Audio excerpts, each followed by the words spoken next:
डगर है मुश्किल कठिन सफर है, फिर भी मुसाफिर जगह नहीं है।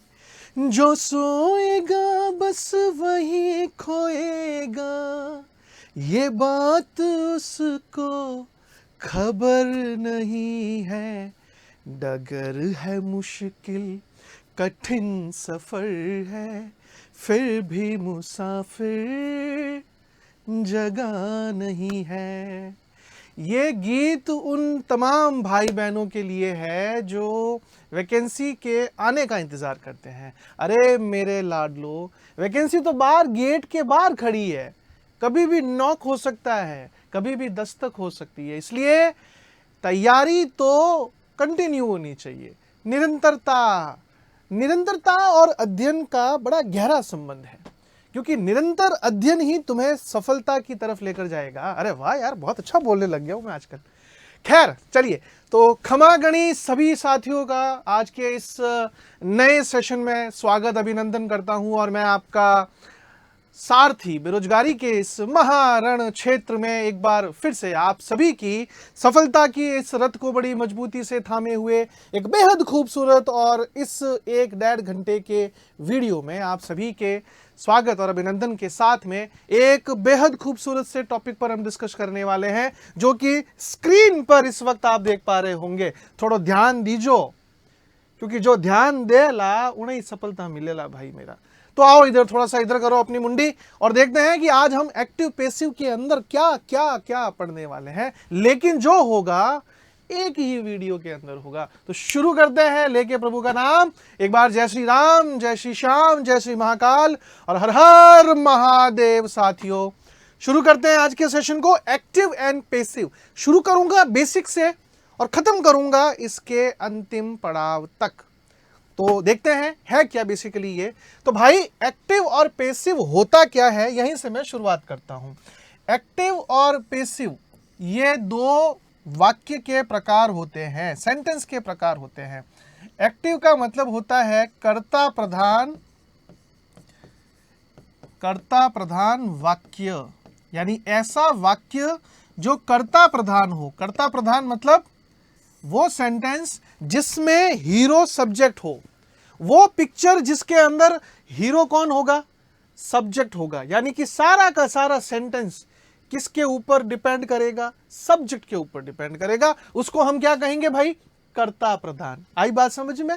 बिल्कुल। घरों मुखिया, तो वो एडो घर है जिनमें मुखिया कौन रही, प्रधान कौन रही, सब्जेक्ट रही। आई बात समझ में?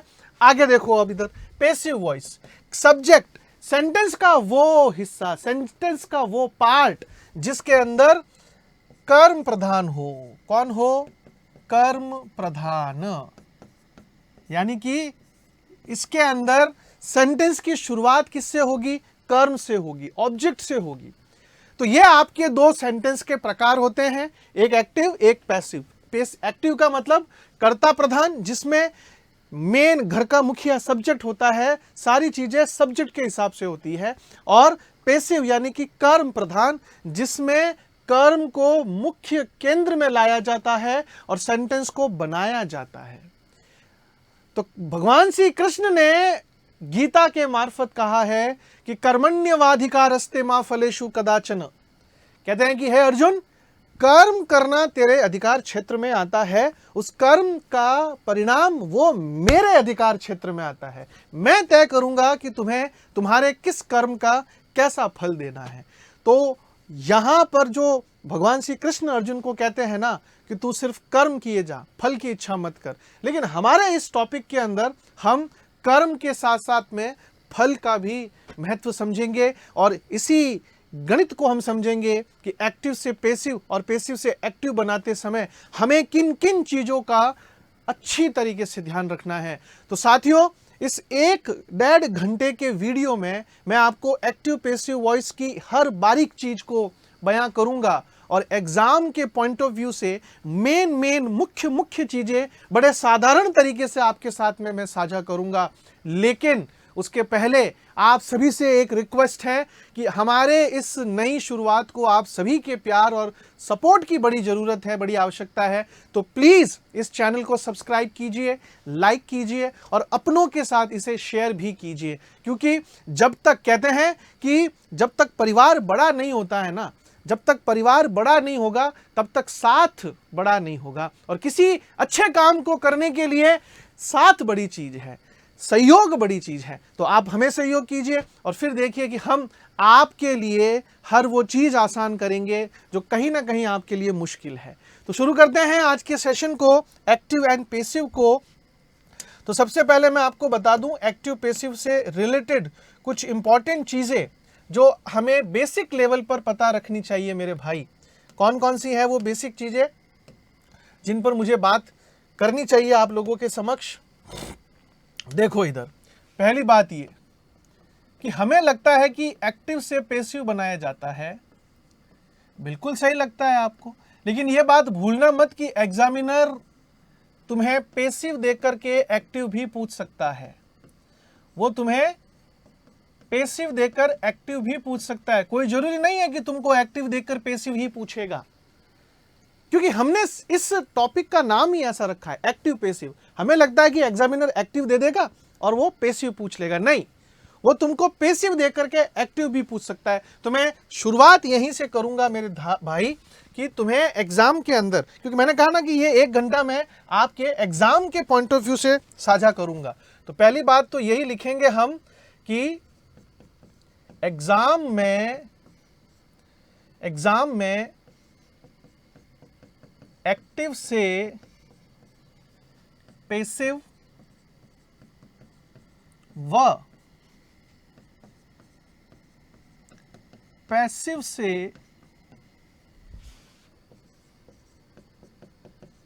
एक्टिव में परिवर्तन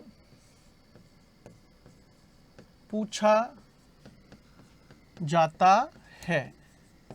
क्योंकि कई जना ने ओज लागे कि एग्जाम में तो एक्टिव वॉइस आई और मने उन्हें पैसिव में बदलना है। आपको पैसिव देकर के एक्टिव भी पूछ सकता है। तो आपको तो दोनों तरीके से तैयार रहना है, दोनों तरीके से तैयार रहना है। आपको वो एक्टिव देकर के पैसिव पूछ सकता है या वो पैसिव देकर के एक्टिव पूछ सकता है। आपको दोनों तरीके से तैयार होना है। लेकिन मुझे एक बात जरा बताओ कि जो जोधपुर से जयपुर जाता है, क्या वो जयपुर से वापस जोधपुर नहीं आ सकता? क्या मेरे भाई, मुझे इतना बताओ। अगर आप लोग कदई जोधपुर जयपुर गया रहे हो तो जावती टाइम लगे, किन्हीं जगह माते जावती टाइम लगे, क्योंकि पता नहीं चलता ना कौन सा रास्ता खराब है, कहाँ रुकना है, कहाँ पेट्रोल भरवाना है, कहाँ पानी पीना है, कहाँ रोड खराब है, कहाँ रोड अच्छी है। तो जाते वक्त समय लगता है, लेकिन उस जगह से वापस आने में जरा भी समय नहीं लगता, बिल्कुल भी टाइम नहीं लगता। ऐसा ही है एक्टिव और पैसिव।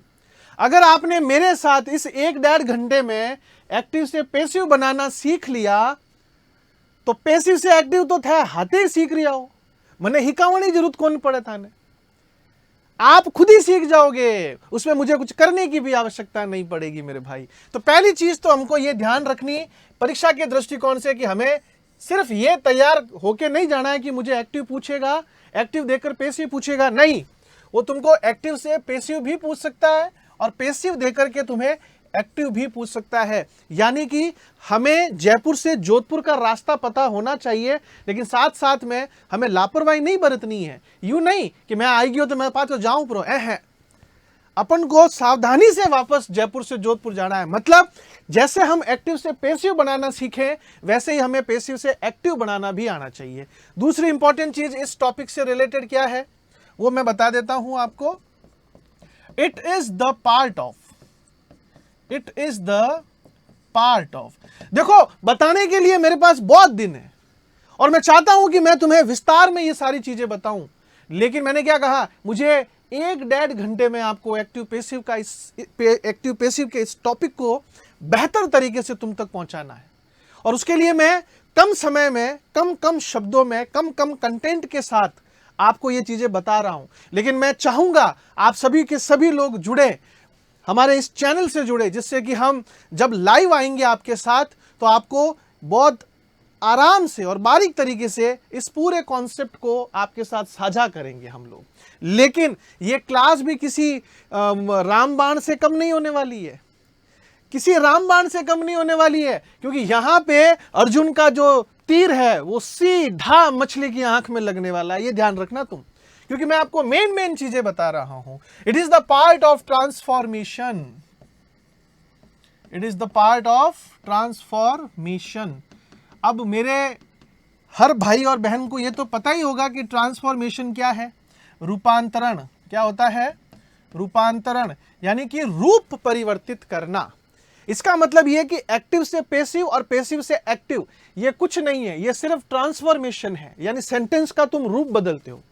एक्टिव के सेंटेंस को पेसिव में बदलते हो और पेसिव के सेंटेंस को एक्टिव में बदलते हो। आई बात समझ में? खाओ मारी होगन, समझ में आई? पक्का?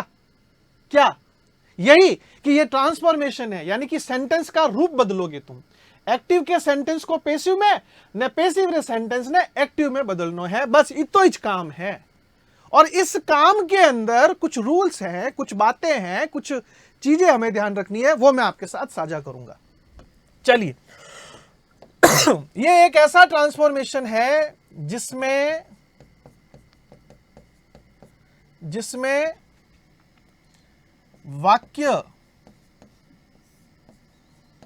वाक्य का अर्थ नहीं बदलता, वाक्य का अर्थ नहीं बदलता है। ये इंपॉर्टेंट चीज है, ध्यान रखना कि एक्टिव और पेसिव और एक्टिव ये ऐसा ट्रांसफॉर्मेशन होता है, भले ही एक्टिव को पेसिव में बदलो या पेसिव को एक्टिव में बदलो, ये एक ऐसा ट्रांसफॉर्मेशन है जिसमें सेंटेंस का मीनिंग नहीं बदलता, वाक्य का अर्थ नहीं बदलता। सेंटेंस जो कह रहा है वही आपको एक्टिव का जो सेंटेंस है वही सेम पेसिव में सेम बात करेगा, और पेसिव का जो सेंटेंस है वो सेम एक्टिव में बात करेगा। यानी कि ये ऐसा ट्रांसफॉर्मेशन जिसमें अर्थ नहीं बदलता। और हमारी ग्रामर कहती है, हमारी व्याकरण कहती है कि किसी भी सेंटेंस का अर्थ तब तक नहीं चेंज होता जब तक आप उस सेंटेंस का टेंस नहीं बदल देते, पर्सन नहीं बदल देते और नंबर नहीं बदल देते। यानी कि अगर किसी सेंटेंस की मीनिंग चेंज नहीं करनी है तो हमें उसमें 3 बातें याद रखनी होगी। बोलो मेरे साथ साथ क्या क्या? पहला, टेंस नहीं बदलना है। दूसरा, पर्सन, यानी कि सेंटेंस में सब्जेक्ट जो होगा, आई है, जो भी पर्सन आएगा, first person, second person, third person, वो नहीं बदलना चाहिए। और तीसरा इंपॉर्टेंट चीज है कि नंबर नहीं बदलने चाहिए, वचन नहीं बदलने चाहिए। अगर तुम किसी सेंटेंस में ये तीनों चीजें नहीं बदलोगे ना तो वो सेंटेंस अपना अर्थ कभी नहीं बदलता है। बोलिए बालाजी महाराज की जय। ध्यान रखना भाई इस बात का। अब आप कहोगे कि फिर भैया हमें तो बताया जाता है ना टेंस चेंज और प्रोनाउन चेंज। अरे नहीं है टेंस चेंज प्रोनाउन चेंज। कैसे टेंस चेंज प्रोनाउन चेंज हुआ मुझे बताओ। Ram is playing football, football is being played by Ram. बताओ मुझे, तुमने इज का इज रखा है ना, तो प्रेजेंट का प्रेजेंट भी तो चेंज हो रहा है। तुमने कहां टेंस चेंज किया बताओ मुझे भाई। टेंस चेंज किसको कहते हैं? जब तुम प्रेजेंट का पास्ट में करते हो, पास्ट को परफेक्ट में करते हो, तो टेंस चेंज होता है ना। तुम तो प्रेजेंट का प्रेजेंट भी कर रहे हो, पास्ट का पास्ट में कर रहे हो, तो फिर बताओ मुझे टेंस कहां चेंज किया तुमने? नहीं होता टेंस चेंज। एक्टिव पेसिव में ना तो टेंस बदलता है, ना पर्सन बदलता है, ना नंबर बदलता है। और अगर बदल दिया तो गलत है, गलत है और सरासर गलत है भाई। ये बात ध्यान रख लेना तुम कि अगर तुमने छेड़छाड़ करी इसके टेंस, पर्सन और नंबर के साथ तो फिर रिस्पॉन्सिबिलिटी आपकी है, मेरी नहीं है। मैं साफ साफ मना कर रहा हूं कि टेंस, पर्सन, नंबर नहीं बदलना है। ठीक बात? चलो मेरे भाई, तो पहला ये हो गया, it is the part of transformation. और कैसा ट्रांसफॉर्मेशन? जिसमें अर्थ नहीं बदलता। और अर्थ कब नहीं बदलता? जब हम उसके अंदर ये 3 चीजें नहीं बदलते। तो हमें यह ध्यान रखना है कि एक्टिव पेसिव में हमें मीनिंग नहीं बदलनी है। जो चीज एक्टिव कह रहा है वही सेम पेसिव कहेगा, सेम टेंस के साथ, सेम पर्सन के साथ, सेम नंबर के साथ। जो कथन एक्टिव वॉइस में कहा जा रहा है वही सेम कथन पैसिव वॉइस में सेम टेंस, सेम पर्सन और सेम नंबर के साथ कहा जाएगा। तो फिर भैया बदलता क्या है? फिर क्या करेंगे हम इसमें स्ट्रक्चर बदलेंगे, कहने का लहजा बदलेंगे, हमारी बात वही रहेगी लेकिन तरीका बदलेंगे। उसी तरीके को हम सीख रहे हैं यहां पर, ध्यान रखना। इसके अंदर तीसरी इंपॉर्टेंट बात क्या है भाई? तीसरी इंपॉर्टेंट यह है कि पैसिव वॉइस में सदैव मेन वर्ब की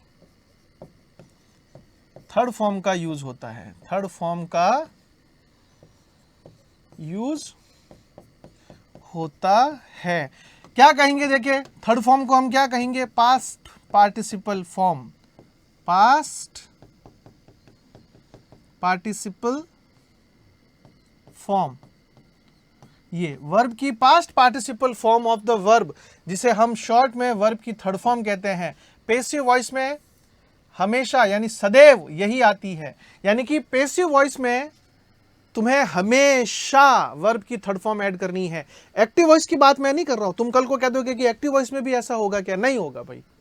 देखो, एक्टिव वॉइस के अंदर तो मेन वर्ब हेल्पिंग वर्ब के हिसाब से आएगी। जैसे इज लगा तो आईएनजी आ जाएगी, वॉज लगा आईएनजी आ जाएगी, हैज हैव लगा थर्ड फॉर्म आ जाएगी, हैड लगा थर्ड फॉर्म आ जाएगी, विल शैल लगा, डू डज लगा, डिड लगा फर्स्ट फॉर्म आ जाएगी। तो एक्टिव वॉइस की मैं चर्चा नहीं कर रहा, क्योंकि एक्टिव वॉइस तो टेंस के हिसाब से चलेगा। एक्टिव वॉइस टेंस के हिसाब से चलेगा। उसमें जैसा जैसा टेंस होगा, जैसी जैसी हेल्पिंग वर्ब होगी, वैसी वैसी मेन वर्ब काम करेगी। कहीं आईएनजी आएगी, कहीं सेकंड फॉर्म, कहीं थर्ड फॉर्म, कहीं जो है वो फर्स्ट फॉर्म। लेकिन पैसिव वॉइस में अगर बात मेन वर्ब की करोगे, अगर बात तुम मेन वर्ब की करते हो, मुख्य क्रिया की बात करते हो, तो उसमें हमेशा थर्ड फॉर्म का यूज करना है। दूसरी कोई फॉर्म काम नहीं आती है। ये हो गई तीन बातें। पहली क्या बताई? एग्जाम से रिलेटेड एक स्टेटमेंट बताया। दूसरा मैंने बताया कि ये ट्रांसफॉर्मेशन है जिसमें हमेशा अर्थ नहीं बदलता है, ध्यान रखना। और तीसरा, पैसिव वॉइस में हमेशा थर्ड फॉर्म का यूज किया जाता है। चौथी बात क्या बता रहा हूं मैं यहां? चौथी एक और इंपॉर्टेंट बात मैं आपके साथ साझा करूंगा यहां पर। और वो क्या बात है मेरे भाई? वो बात यह है कि अमेरिकन इंग्लिश में 12 के 12 टेंसेस का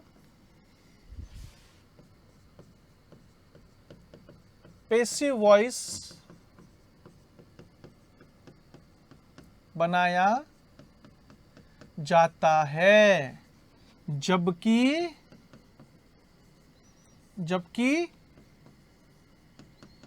ब्रिटिश इंग्लिश में 12 में से 8 टेंस की पैसिव वॉइस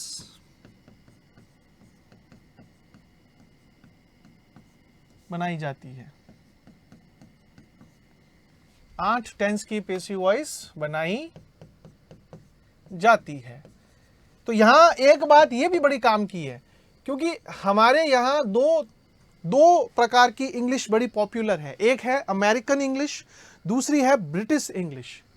अमेरिकन इंग्लिश की ग्रामर में, व्याकरण में 12 के 12 टेंसों का एक्टिव से पैसिव, पैसिव से एक्टिव ट्रांसफॉर्मेशन पॉसिबल है। अमेरिकन इंग्लिश के मुताबिक 12 के 12 टेंस पैसिव वॉइस में कन्वर्ट किए जा सकते हैं। क्या ये कह रहे हो भैया? बिल्कुल आइज कह रही हूं मैं थाने कि अमेरिका रे माए 12 टेंस एक्टिव रा पैसिव, पैसिव रा एक्टिव बना सके। लेकिन ब्रिटिश इंग्लिश के अंदर, जो हमारी ब्रिटिश इंग्लिश है, ब्रिटिश इंग्लिश के अंदर ऐसा नहीं होता। ब्रिटिश इंग्लिश में 12 में से सिर्फ 8 टेंस का ही पैसिव वॉइस बनाया जाता है, ऑथराइज्ड है, ऑथेंटिक है। अब मेरे भाई, मेरी बहन, तुम्हें यह समझना होगा कि भारत के अंदर जो इंग्लिश जो परंपरागत व्याकरण भारत में पढ़ाई जाती है वो ब्रिटिश अडॉप्टेड लैंग्वेज है, वो ब्रिटिश अडॉप्टेड व्याकरण है, ध्यान रखना। तो हमारे कहવાનો मतलब है कि આપણે अटे ब्रिटिश ग्रामर रा रूल फॉलो किया जावे, अपने अमेरिकन रूल फॉलो नहीं करने। अपने को कौन से रूल फॉलो करने? ब्रिटिश वाले रूल फॉलो करने। मतलब अपने को 12 में से 8 टेंसों का ही क्या करना है? एक्टिव से पैसिव में ट्रांसफॉर्मेशन करना है। ये बड़ी इंपॉर्टेंट बात बता रहा हूं मैं आपको, बड़ी इंपॉर्टेंट बात है, ये चीजें लिखनी है, ध्यान रखना है। बेसिक में क्या है, यही तो बातें हैं सारी की सारी जो मैं आपको यहां पर बताए जा रहा हूं। देखो, ठीक है मेरे भाई। अब देखो आगे की बात। अब हम यहां ये देखते हैं कि एक्टिव वॉइस का सेंटेंस कैसा होता है और उसको पैसिव वॉइस में कैसे बदला जाता है। तो बेसिक लेवल पर जो हमने बातें पढ़ी, एक बार उसका रिवीजन देख लो कि एग्जाम के अंदर एक्टिव से पैसिव, पैसिव से एक्टिव दोनों परिवर्तन पूछे जाते हैं, मैंने बता दिया। फिर कह रहा है it is the part of transformation, ये रूपांतरण का हिस्सा है जिसमें वाक्य का अर्थ नहीं बदलता, ध्यान रखना। और व्याकरण कहती है कि टेंस, पर्सन और नंबर नहीं बदलोगे जब तक अर्थ नहीं बदलेगा। इसका मतलब यह है कि जब तुम एक्टिव को पैसिव, पैसिव को एक्टिव में चेंज करोगे तो तुम्हें ना तो टेंस बदलना है, ना पर्सन बदलना है, ना नंबर बदलना है। अगर बदला तो पचे भाई मारी गारंटी को नहीं। आगे की बात सुनो। पैसिव में सदैव मेन वर्ब की थर्ड फॉर्म का यूज किया जाता है। यह एक नियम है, लिख लेना कि पैसिव वॉइस, एक्टिव की बात नहीं कर रहा है क्योंकि एक्टिव में तो हेल्पिंग वर्ब के हिसाब से मेन वर्ब लगेगी भाई, सीधी सी बात है। लेकिन पैसिव में हमेशा वर्ब की थर्ड फॉर्म आती है, गांठ बांध लेना। और फिर आता है कि अमेरिकन इंग्लिश में 12 के 12 टेंस का पैसिव बनाया जाता है, जबकि आपने अटे ब्रिटिश इंग्लिश फॉलो की जावे, इन वास्ते आपने 12 मुंह 8 टेंस री पैसिव वॉइसेस बनावनी है, बाकी री नहीं बनावनी। तो अब हम सबसे पहले ये देख लेते हैं कि टेंस को छोड़ो, सबसे पहले हम देखेंगे कि एक्टिव सेंटेंस होता कैसा है भाई। तो ध्यान रखना, एक तरफ मैं आपको बता दूं एक्टिव सेंटेंस और उसके सामने मैं बता रहा हूं तुमको पैसिव सेंटेंस, कि पैसिव वॉइस के सेंटेंस कैसे होते हैं। एक एक उदाहरण देखो भाई, सीधी बात है, कोई चीज करो पहले उन्होंने एग्जाम्पल लेना बड़ा जरूरी है, नहीं तो फिर क्या बाद में जाकर के फिर दिक्कतें होती है कि यार ये क्या पढ़ा दिया, कैसे हो गया, क्या हो गया। नहीं, इससे बढ़िया ये है ना कि पहले देख लो कि तुम क्या पढ़ रहे हो। तो एक्टिव वॉइस कैसा बनेगा? एक्टिव वॉइस तुम्हारा बन जाएगा, जैसे सिंपल ले लेते हैं, राम इज प्लेइंग फुटबॉल। ये तुम्हारा एक्टिव वॉइस है। क्यों एक्टिव वॉइस है भैया बताओ? तो देखो, इसमें राम सब्जेक्ट है और मैं आपने शुरुआत में आई बात कही कि जो सेंटेंस सब्जेक्ट से शुरू होता है, जिसमें मुख्य प्रमुख सब्जेक्ट होता है, वो एक्टिव वॉइस होता है। तो देखो, इसमें सब्जेक्ट के हिसाब से मामला बन रहा है। दूसरा मैंने क्या कहा, एक्टिव वॉइस में हेल्पिंग वर्ब के हिसाब से मेन वर्ब आती है। ये देखो, इज आया तो प्लेइंग आ गई, और यहां फुटबॉल जो है वो क्या है कि ऑब्जेक्ट है। क्लियर है कहानी? बिल्कुल सही बात है। लेकिन पैसिव वॉइस में मामला चेंज है। पैसिव वॉइस के अंदर फुटबॉल से वाक्य बनेगा, football is being played by Ram. अब यही तो नियम बताएंगे क्या क्या चेंज हुआ, क्या क्या हुआ। देखो, इसमें एक चीज तुम नोट करना, इसमें चेंज नहीं हुआ, ऐड हुआ। तुमने परिवर्तन किया? कुछ नहीं किया, तुमने चीज को ऐड करी। तो बेसिकली जो ये हमें आज तक सिखाया गया है ना, टेंस चेंज, फलाना चेंज, प्रोनाउन चेंज, गलत है। अरे परिवर्तन नहीं होता, परिवर्तन डायरेक्ट इनडायरेक्ट में करो ना जाके। परिवर्तन डायरेक्ट इनडायरेक्ट में होता है, एक्टिव पैसिव में डायरेक्ट परिवर्तन नहीं होता है। एक्टिव पैसिव में तो चीज ऐड की जाती है। देखो कैसे कि भाई यहां फुटबॉल ऑब्जेक्ट है, देखो ये कर्म हो गया, हमने कहा था कर्म प्रधान, ये कर्म आ गया ऑब्जेक्ट, और आपने इज को क्या बना दिया, इज बीइंग, तुमने बीइंग ऐड कर दिया।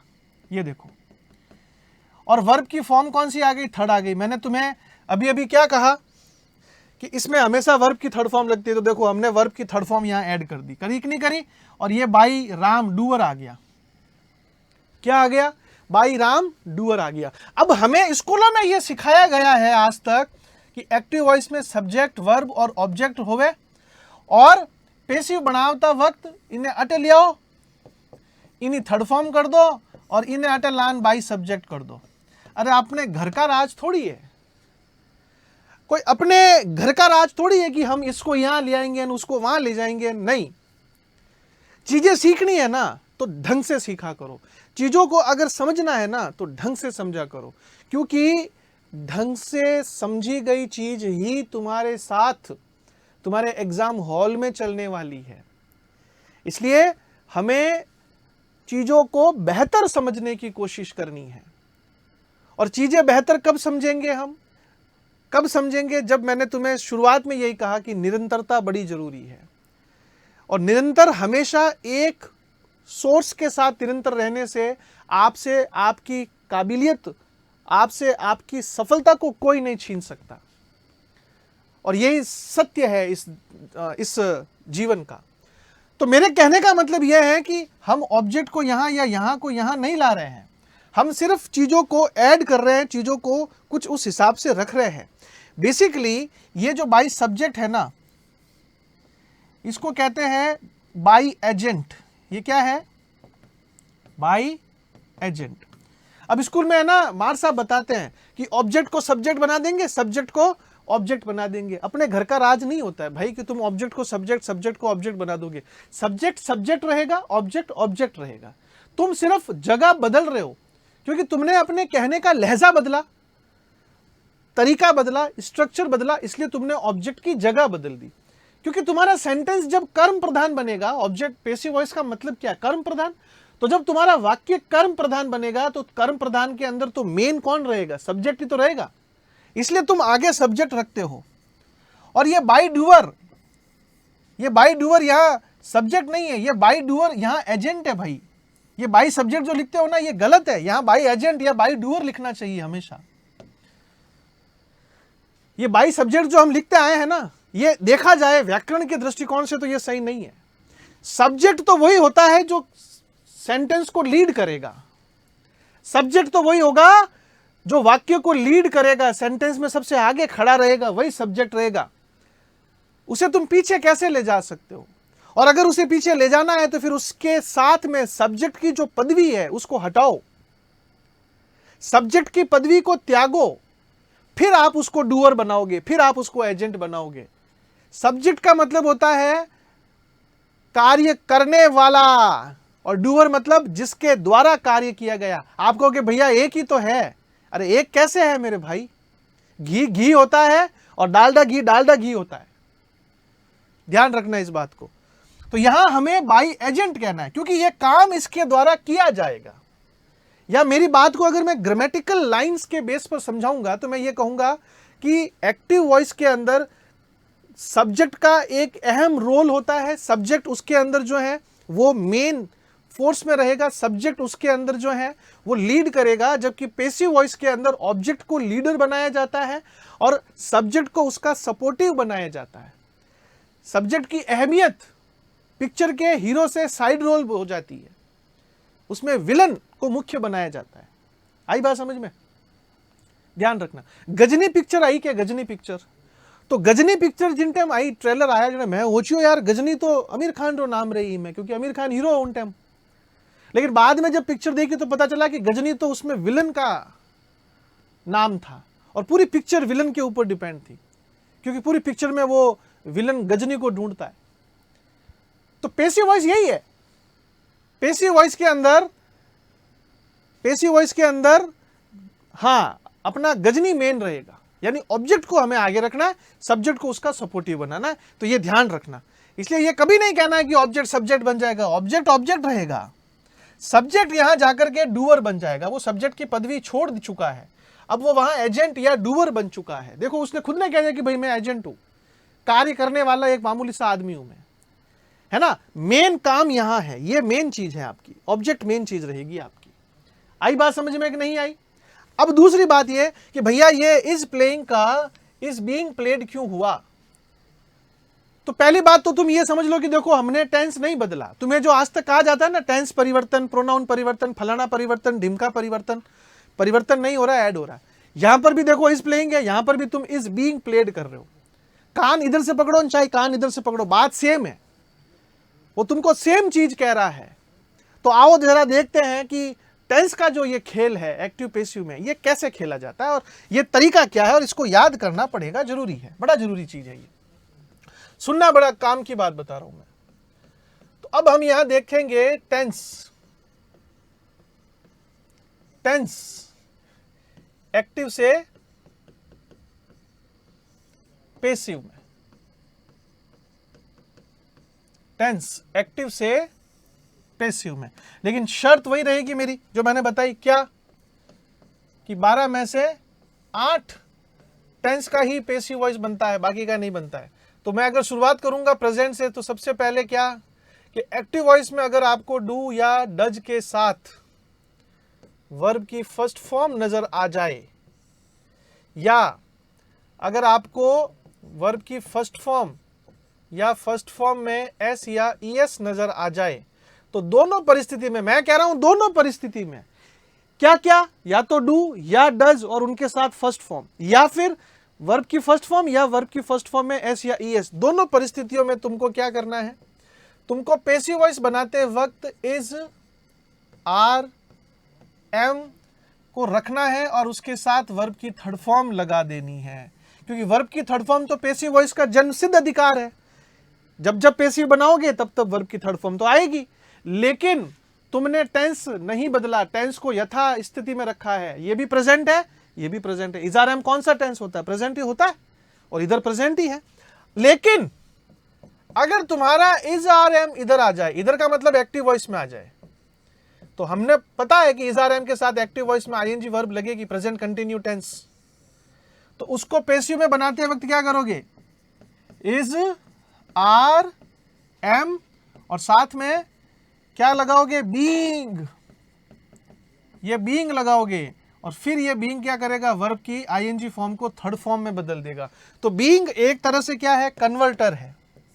क्या कर रहा है ये तुम्हारी आईएनजी फॉर्म को कन्वर्ट करके थर्ड फॉर्म कर रहा है, आईएनजी की फॉर्म को कन्वर्ट करके थर्ड फॉर्म में कर रहा है। कौन कर रहा है, बीइंग कर रहा है ये, ठीक बात है।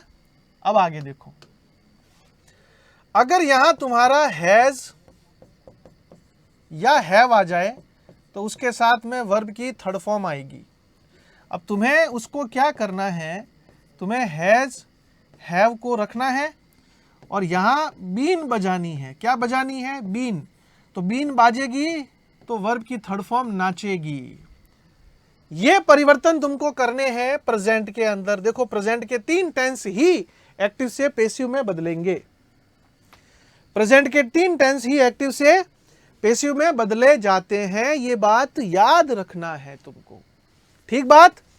अब सुनो इसके कुछ एग्जाम्पल, एक एक एग्जाम्पल तो देखो बनता है भाई, कल को मामला पॉजिटिव कैसे होगा। देखो जैसे मैंने कह दिया कि ही वॉचेस ऑल मूवीज, वो सारी पिक्चर देखता है। तो इसका अगर हम पैसिव बनाएंगे तो देखो ध्यान से, मैंने क्या कहा, ये एक्टिव वॉइस है, इस एक्टिव वॉइस में देखो सब्जेक्ट पहले आया, सब्जेक्ट के साथ में क्या लग रहा है, वॉच फर्स्ट फॉर्म और उसमें एस और ई एस, ये रहा देखो, ये एस और ई एस किस में करोगे, थर्ड फॉर्म में। लेकिन ऑल मूवीज को सब ऑब्जेक्ट बनाओगे तुम, ऑल मूवीज, और ऑल मूवीज के साथ में क्या लगेगा। अब देखो एक चीज जरूर ध्यान रखना भाई, यहां पर मैं लिख रहा हूं कि एक्टिव वॉइस के अंदर हेल्पिंग वर्ब सब्जेक्ट के हिसाब से लगता है,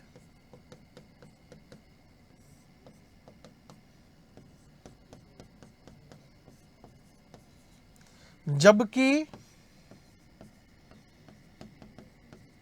पैसिव वॉइस के अंदर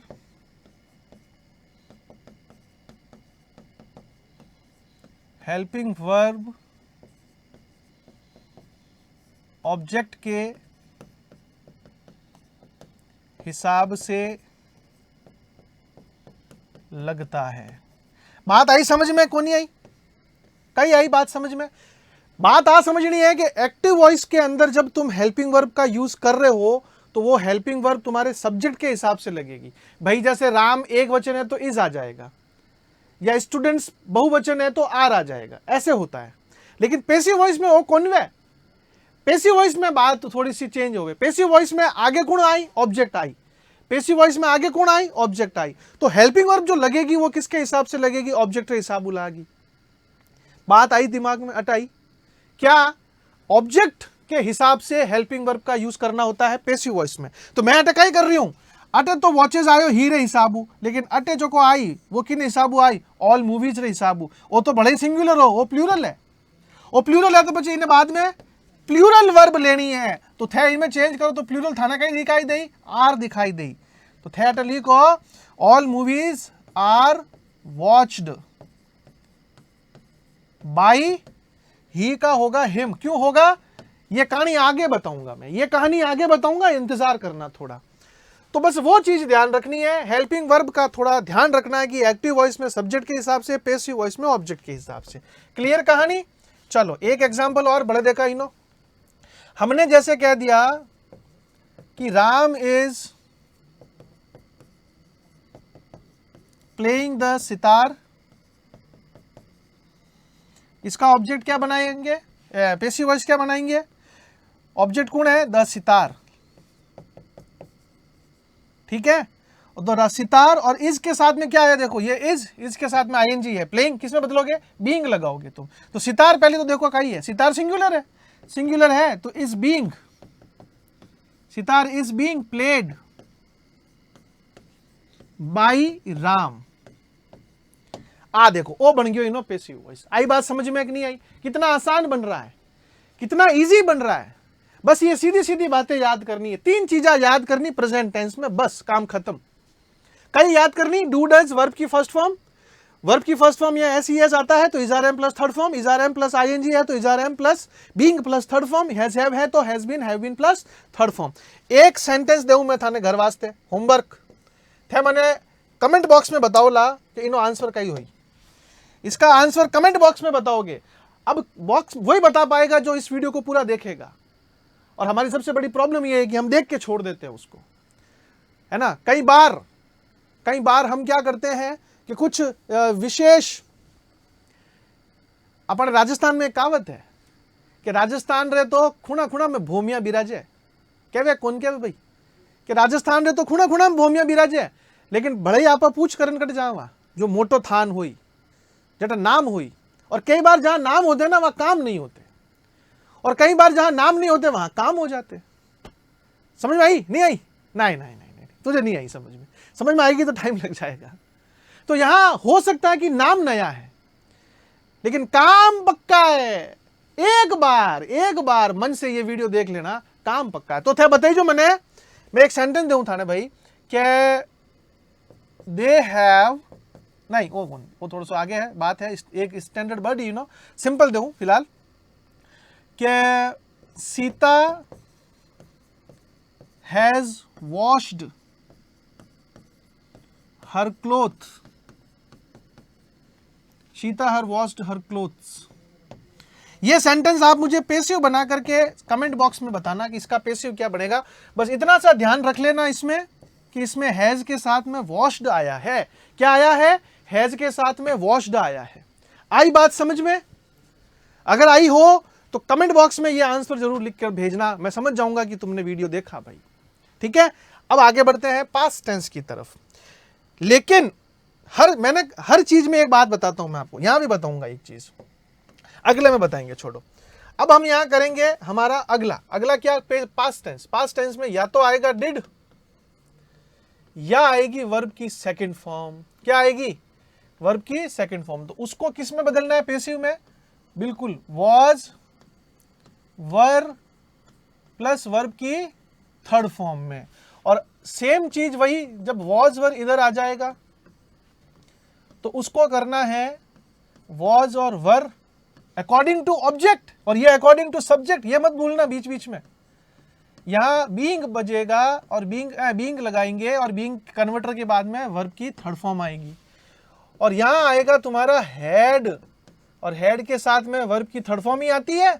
तो इधर क्या करोगे तुम, हेड का हेड और उसके साथ में बीन बजाओगे, और बीन बजाने के बाद वर्ब की थर्ड फॉर्म आएगी। भाई बात खत्म। ठीक है, बस ये ध्यान रखना है। डिड प्लस सेकंड फॉर्म आती है तो was verb plus third form, बोलो देखे मेरे साथ बोलो, या वॉज वर्ब आता है तो was verb plus being plus verb की थर्ड फॉर्म, या अगर हैड के साथ में थर्ड फॉर्म आती है तो हैड बीन प्लस वर्ब की थर्ड फॉर्म। बात कंप्लीट है, किस्सो खत्म। अब इसके एग्जाम्पल देखो, जैसे मैंने सेंटेंस दे दिया कि भाई I gave some money, I gave some money, इसका पेसिव कैसे बनाऊंगा मैं बताओ, इसका पेसिव कैसे बनाऊंगा? ये गेव देखो वर्ब है, ये है सम मनी ऑब्जेक्ट, तो हम यहां रख देंगे सबसे पहले सम मनी, कुछ पैसा। सम मनी क्या है? अनकाउंटेबल है तो सिंगुलर, तो क्या आ जाएगा? Was, some money was given, give का गिवन और बाय मी, ये बन गया इसका, देखो ठीक है। या फिर जैसे दूसरा, आई वेंट टू स्कूल, इसका बनाओ, देखें इसका बनाओ, इसका क्या बनेगा भाई? I went to school. एक चीज जो मैं आपको बताना चाहता था ना, वो चीज मैं यही बताऊंगा आपको। क्या बताऊंगा? इसको मैं साइड में करूं। अब हुन जो बात में काम री बात है, बड़ी ध्यान सुन जो इन्हें। हमने वर्ब, जब हम वर्ब पढ़ेंगे, आप जब आओगे मेरे साथ तो मैं आपको वर्ब पढ़ाऊंगा, उसमें मैं दो वर्ब पढ़ाऊंगा आपको, एक पढ़ाऊंगा ट्रांजिटिव और एक पढ़ाऊंगा इनट्रांजिटिव।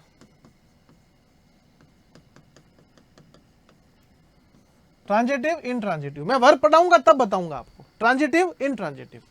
ट्रांजिटिव वर्ब क्या होती है? इनट्रांजिटिव वर्ब क्या होती है? ट्रांजिटिव वर्ब वो उपजाऊ भूमि है जो वाक्य में अपने बाद हमेशा ऑब्जेक्ट रूपी पुष्पों को खिलने का मौका देती है। यानी कि वह वर्ब जिसके बाद ऑब्जेक्ट आए, और इनट्रांजिटिव वह बंजर भूमि जिसके बाद ऑब्जेक्ट की जगह एडवर्बियल पार्ट आए, एडवर्बियल पार्ट आए। अब हमारा कई भाई बहन कहेगी सर एडवर्बियल पार्ट क्या होता है? वो हिस्सा जो जगह बताता हो, वो हिस्सा जो समय बताता हो, वो हिस्सा जो कारण बताए, है ना, वो हिस्सा जो स्थिति बताए, वो हिस्सा जो तरीका बताए, तो जो ये चीजें बताएगा वो एडवर्बियल होता है। तो यहां सबसे इंपॉर्टेंट बात क्या है? सबसे इंपॉर्टेंट बात है ये कि पैसिव वॉइस सामान्यतः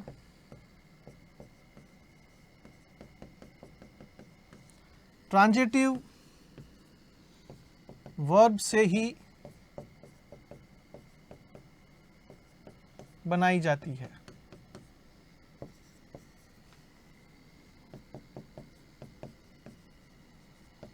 इनट्रांजिटिव से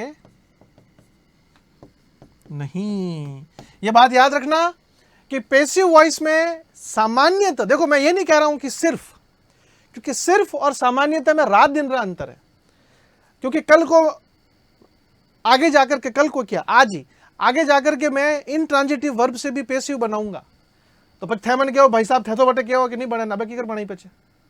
तो मैं थाने कह रही हूं सामान्यतः, सामान्यतः ऐसा नियम है कि पैसिव वॉइस हमेशा ट्रांजिटिव वर्ब का ही बनाया जाता है, इनट्रांजिटिव वर्ब का पैसिव वॉइस नहीं बनता। यानी कि तुम्हारे सेंटेंस में अगर कोई इनट्रांजिटिव वर्ब आ गई तो तुम उसका पैसिव नहीं बना सकते, तुम उसका पैसिव नहीं बना सकते। पैसिव तो ट्रांजिटिव वर्ब का बनता है, याद रखना ये बात।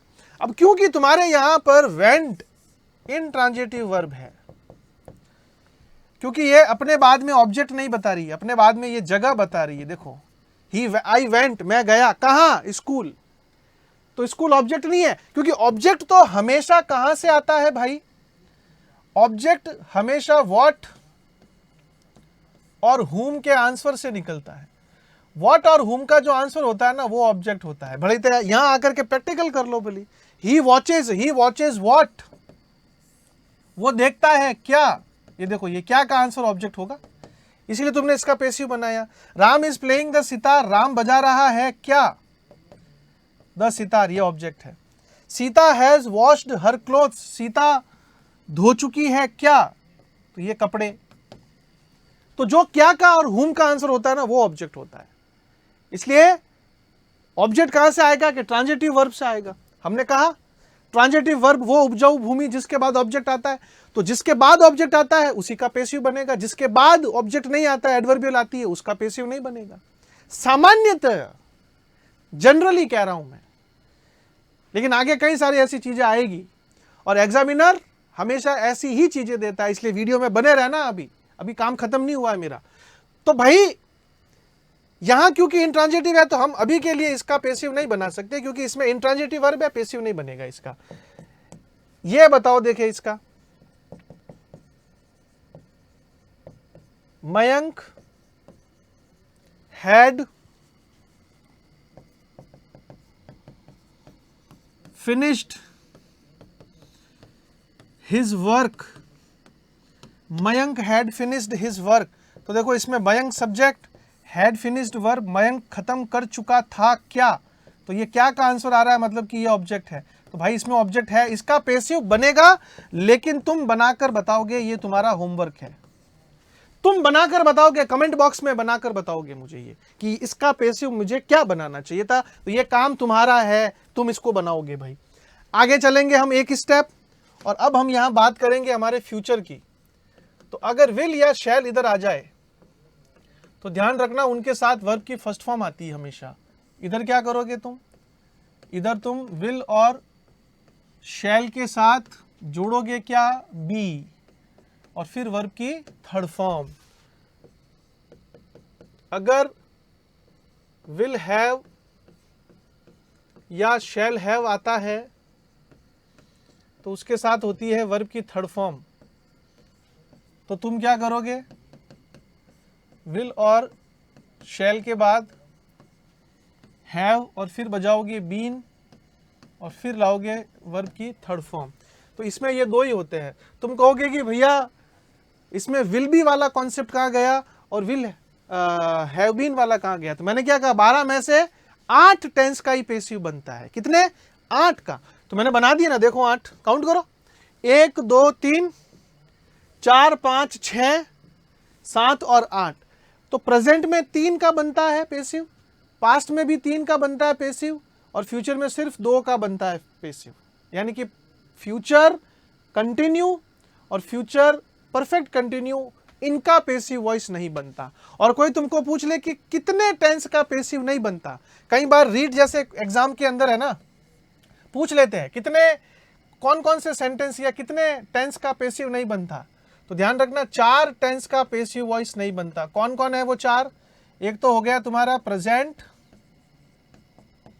परफेक्ट कंटिन्यू, एक तो इसका नहीं बनेगा, एक पास्ट परफेक्ट कंटिन्यू, इसका नहीं बनेगा, एक फ्यूचर कंटिन्यू, इसका नहीं बनेगा, और एक फ्यूचर परफेक्ट कंटिन्यू, इसका नहीं बनेगा। ये 4 ऐसे हैं जिनके पैसिव नहीं बनते, बाकी के बनते हैं। ध्यान रखना ये बात। आई बात समझ में कि नहीं आई? आ गई? तो टेंस की जो गणित है वो तुमको समझनी है, और ये 2 एग्जाम्पल जो मैंने दिए हैं इनको सॉल्व करके लाना है। अब हम यहां से सीखेंगे क्या कि ये जो आई है, ये यहां पर ये जो आई है इसका यहां मी कैसे हुआ, ये जो ही है इसका यहां हिम कैसे हुआ। यानी कि ये प्रोनाउन जो है ना, वो कहीं ना कहीं पर अपना रूप ऐड कर रहे हैं। क्यों कर रहे हैं? सुनना ध्यान से, मैं बताता हूं आपको। पहले तो मैं आपको लिखा देता हूं, फिर मैं आपको बता भी देता हूं। तो अगला जो हम पढ़ेंगे यहां, वो हम पढ़ेंगे प्रोनाउन। टेंस हो गया, अब मैं आपको प्रोनाउन बता देता हूं, फिर हम टाइप पर जाएंगे सीधा। देखो, अगर तुम्हारे एक्टिव वॉइस के अंदर आई हो, वी हो, यू हो, दे हो, यू हो, ही हो, शी हो, इट हो या दे हो, तो पैसिव वॉइस में बनाते समय क्या करोगे? पैसिव वॉइस में बनाते समय तुम आई का बाई मी कर दोगे, वी का फिलहाल के लिए तो नहीं, लेकिन कुछ स्पेशल सिचुएशन में बाई अस होता है, वो हम बात करेंगे जब हम विस्तार से पढ़ेंगे इन चीज़ों को। यू का बाई यू, ही का बाई हिम, शी का बाई हर, इट का बाई इट, और दे का भी वैसे तो नहीं बनता है, लेकिन कुछ रेयर या स्पेसिफिक सिचुएशन में इसका भी बाई देम होता है। तो ये प्रोनाउन चेंज है, यानी कि ये जो हमने चेंज किए ना यहाँ ही का हिम, क्यों किया? इसका रीजन ये है क्योंकि एक्टिव का सब्जेक्ट पैसिव वॉइस के अंदर बदलेगा। क्यों बदलेगा? ये तो आपको गाइड में मिल जाएगा। तो भाई भैया आप हमें क्या स्पेशल पढ़ाओगे? ये तो हम गाइड में पढ़ लेंगे ना। क्यों बदलेगा ये बताओ, मैं बताता हूं आपको। देखो ये लिख लेना आप, है ना, मैं आगे ले जाता हूं आपको। जैसे मैंने एक सेंटेंस लिख दिया यहां, मैंने कह दिया कि भाई ही इज प्लेइंग क्रिकेट। सुनना ध्यान से, ही इज प्लेइंग क्रिकेट। अब ये तो एक्टिव वॉइस है क्योंकि इसमें सब्जेक्ट है ही, तो ही इसका सब्जेक्टिव रूप हुआ ना, ही का सब्जेक्टिव ही है। लेकिन जब मैं इसको उठा करके पीछे बाई डूअर की जगह लेके जाऊंगा ना, तो बाई का रूल है ये, लेट और बाई, इनके बाद हमेशा ऑब्जेक्ट आता है। क्या आता है? ऑब्जेक्ट। ध्यान रखना,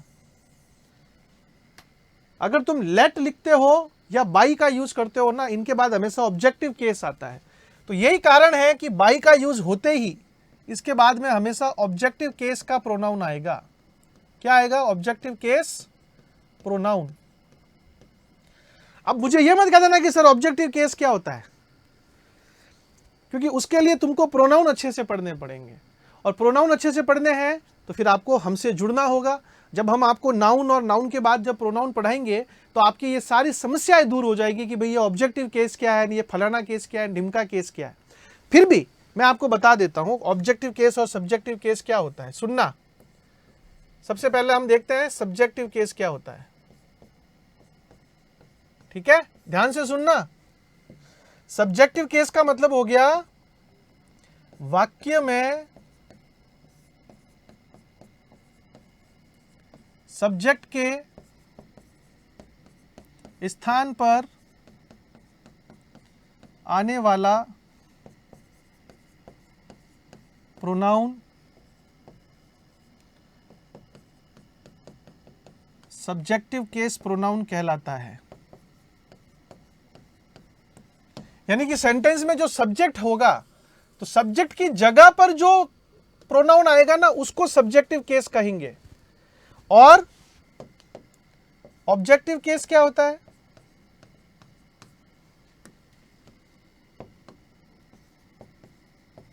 वाक्य में ऑब्जेक्ट के स्थान नहीं कहेंगे, ऑब्जेक्ट के रूप में यूज होने वाले प्रोनाउन। तो हमने ये कहा कि भाई लेट और बाई का ये नियम है कि इनके यूज के बाद में ऑब्जेक्टिव केस का प्रोनाउन आता है। तो जो प्रोनाउन ऑब्जेक्ट में यूज होगा वो ऑब्जेक्टिव केस होगा, सिंपल। अब आपको अगर मैं ये बनाकर बता दूं तो ये देखो, ये I, we, you, he, she, it और ये दे, ये तो हो गए इनके सब्जेक्टिव। सब्जेक्टिव का मतलब कि ये जहां भी आएंगे हमेशा सेंटेंस के सब्जेक्ट में आएंगे। बात समझ में आई कि नहीं आई? यानी कि तुम इनका यूज जहां करोगे हमेशा सेंटेंस में ये सब्जेक्ट ही बनेंगे। तुम इनको वाक्य में कभी ऑब्जेक्ट नहीं बना सकते। ये I, we, he, you, she, it, they, ये तुम्हें हमेशा सेंटेंस में सब्जेक्ट की जगह मिलेंगे।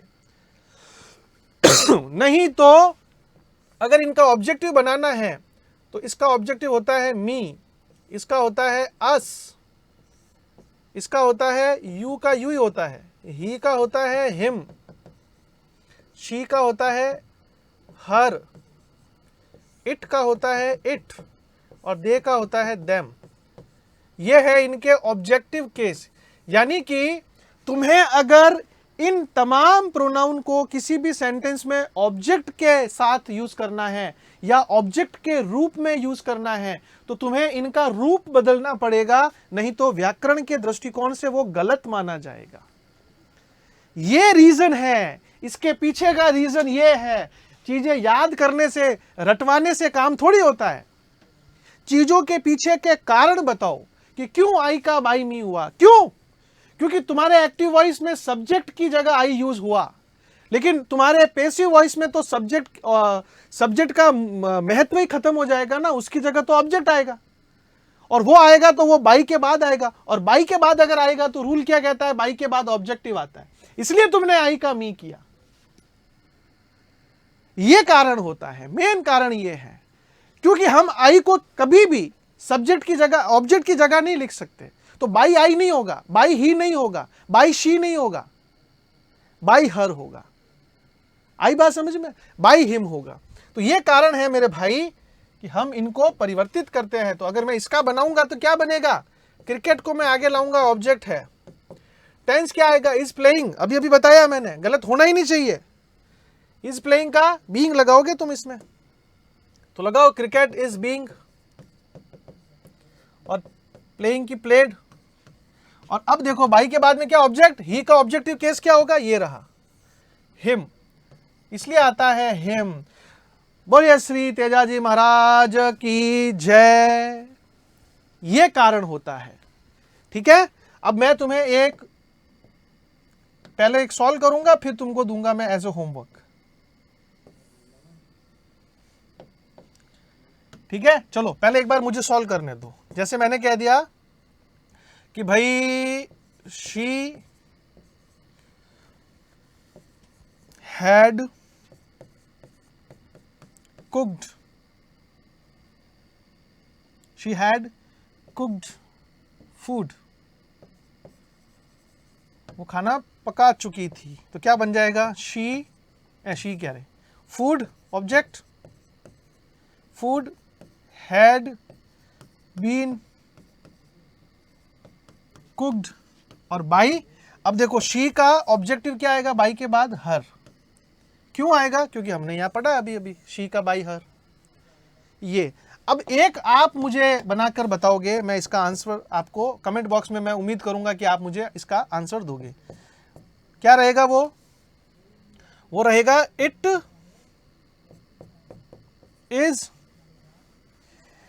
इज फाइंडिंग, फाइंडिंग क्या रही, it is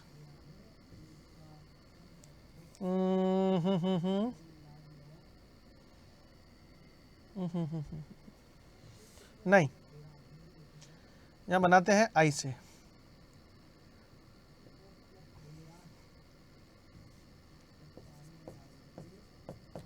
I shall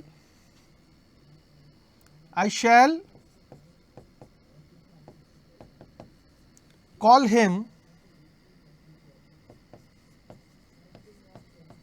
tomorrow। ये मुझे बना के बताना, I shall call him tomorrow। अब यहां ध्यान रखना, आई सब्जेक्ट है, shall और call तुम्हारी वर्ब है, him यहां तुम्हारा ऑब्जेक्ट है, ध्यान रखना।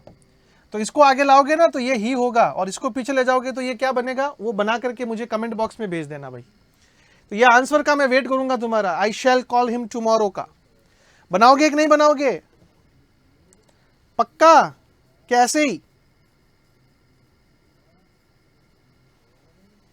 ठीक है, इस चीज का ध्यान रखना है तुमको।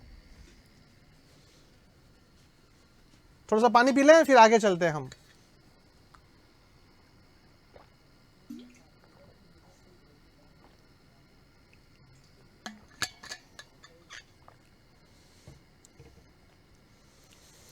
तो देखो हमने कितनी चीजें कर ली भाई। हमने ये सब सीखा, उसके बाद में हमने बेसिक चीज़ों पर डिस्कशन किया, फिर हमने टेंस को बदलना शुरू किया, पास्ट को बदला, फ्यूचर की बात करी, फिर प्रोनाउन की भी बात करी। प्रोनाउन क्यों और कैसे बदलते हैं उसके रीज़न बताए, उसके कारण बता दिए मैंने वहाँ शॉर्ट में। अब हम जाएंगे सेंटेंस के टाइप पर। तो यहाँ पर क्या ध्यान रखना हमको, मैं बताता हूँ। हमेशा ध्यान रखना कि अफर्मेटिव को अफर्मेटिव में ही बनाना होता है पैसिव, नेगेटिव को नेगेटिव में ही बनाना होता है, इंटेरोगेटिव को इंटेरोगेटिव में ही बनाना होता है। उसका कारण क्या है? उसका कारण मैं पहले बता चुका हूं आपको कि पैसिव में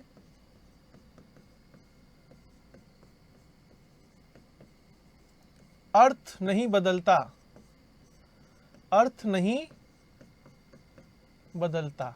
यानी कि तुम्हारे एग्जाम में अगर तुम्हें अफर्मेटिव सेंटेंस दिया तो उसका पैसिव वॉइस भी अफर्मेटिव में ही बनेगा। तुम्हें अगर उसने नेगेटिव दिया तो उसका पैसिव भी नेगेटिव में ही बनेगा। तुम्हें अगर उसने इंटेरोगेटिव दिया तो उसका पैसिव भी इंटेरोगेटिव में ही बनेगा। तुम्हें अगर उसने इंपेरेटिव दिया तो वो इंपेरेटिव में ही बनेगा। ये बात ध्यान रखनी है। तो पैसिव में अर्थ नहीं बदलता, इसलिए हम सेंटेंस भी नहीं बदल सकते। तो हम एक एक को उनके स्ट्रक्चर के साथ बदलेंगे। आपको दोनों चीजें लिखनी है, स्ट्रक्चर भी लिखना है ताकि तुम्हें बदलते वक्त पता रहे। जैसे पहला सेंटेंस हमने दे दिया, सीता सिंग्स अ सॉन्ग। ये कौन सा सेंटेंस हुआ? अफर्मेटिव हुआ। तुम कहोगे भैया अफर्मेटिव है ये। अफर्मेटिव को हम स्ट्रक्चर में बांटेंगे तो क्या बनेगा? ये एस प्लस वर्ब की फर्स्ट फॉर्म में ईएस ऑब्जेक्ट, यही है। अब देखो मैं इसका पैसिव बनाता हूं भाई। मैं क्या बनाता हूं? इसका पैसिव क्या बनाऊंगा? A song is sung by Sita. तो मैंने इसको किस में बदला? मैंने कुछ नहीं किया, मैंने सिर्फ सब्जेक्ट की जगह पर ऑब्जेक्ट को रखा, एस ई एस को बदला, क्योंकि बदलना तो पड़ेगा ना भाई, वो तो नियम है प्रकृति का। तो ये बदला इधर इज आर एम।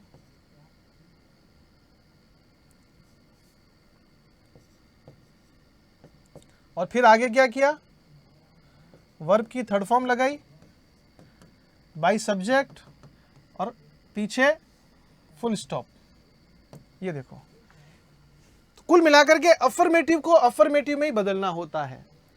तुम अफर्मेटिव सेंटेंस को अफर्मेटिव में ही बदलोगे। किस में बदलोगे?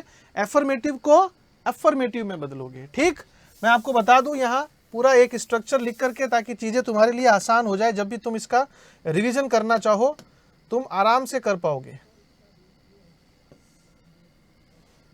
चलो, तो मैं इधर लिख देता हूं अफर्मेटिव सेंटेंस।